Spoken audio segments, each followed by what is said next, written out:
What's up, TradeFlare family? Welcome back to TradeFlare Knowledge, the exclusive series designed to walk you through options trading and how to use TradeFlare to profit off the stock market. Today we are diving into our trader psychology series with our first video talking about how we manage our risk as investors/options traders. The first thing that you should be aware of is that if you have the wrong mindset or little knowledge of risk management, trading stocks and options can be very much like gambling. Experienced traders know the key difference is that you can manage and limit potential downside, therefore you can manage and limit your risk as well. Trading is just as much about limiting your downside as it is about opportunity for upside. Now you must know that understanding your capital and liquidity restraints is step one before you begin trading. So ask yourself, how much money are you going to make this month aside from trading?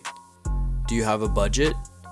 How much money will you be depositing into your portfolio this month? How much of that do you plan to use for investing in long-term positions?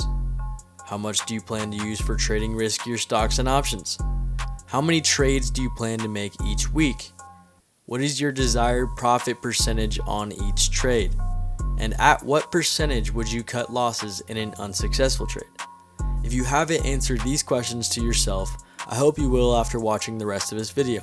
Without a solid written financial plan, you're just as good as a sailor sailing unknown waters without a map or a compass. So back to the first question. How much money are you going to make this month aside from trading? To figure this out, figure out how much money you made last month. This can be sometimes inconvenient to track, but you must know this because this will give you an organizational advantage. If you're looking for an app that helps you track your income and spending, check out the Truebill app on the App Store. This is the app I use to track my income and spending each month.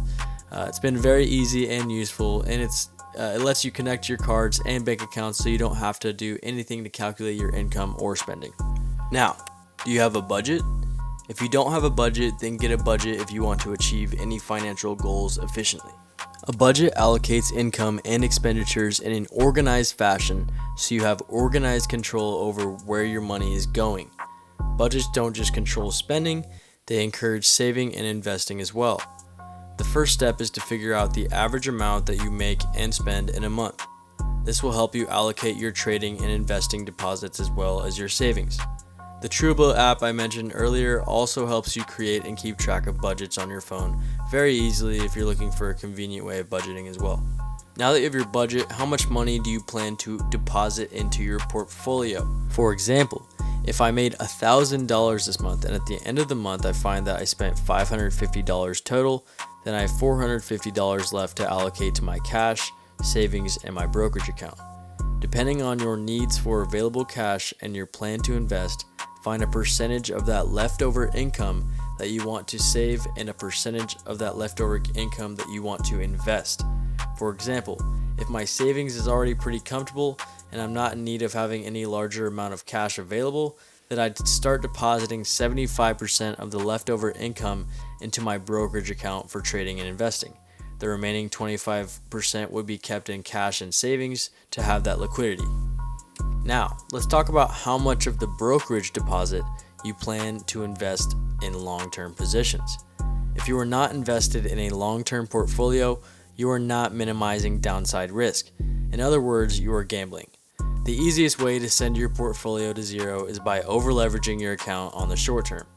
Having 80 to 90% of your portfolio being invested in long-term assets like stocks, ETFs, bonds, and crypto is the best way to minimize your risk if you want to trade.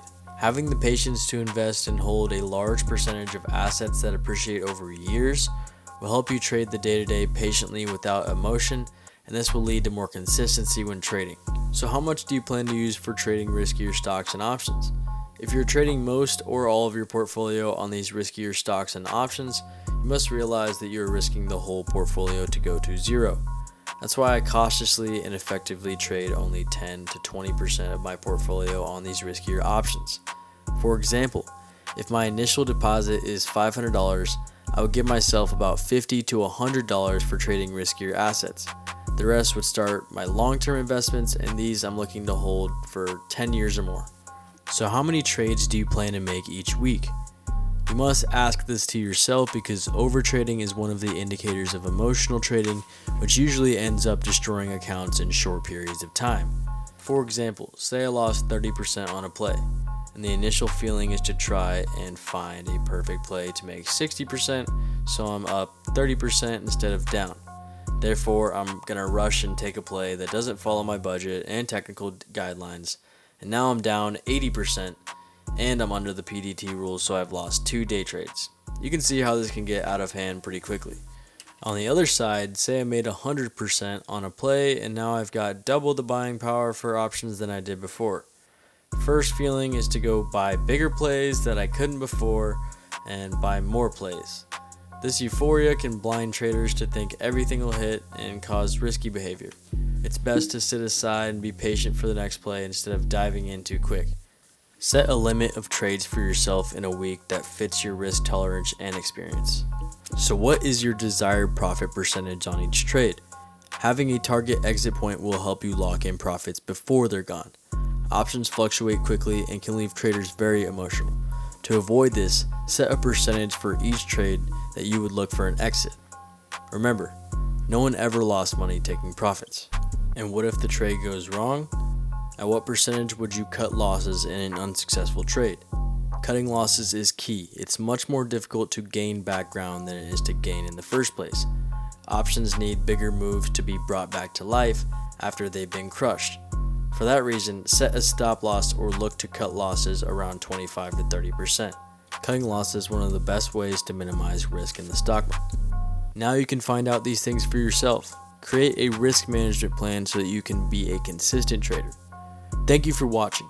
If you got good use out of the video, hit the thumbs up and make sure you subscribe so you can stay up to date on our educational trading content. If you're looking for a trading family that teaches you how to trade while making consistent money, check out the link in the description to get our New Year's discounted price for our services. As always, we hope you gain value from this video, and we hope you keep waking up, keep growing, and don't stop until you get there.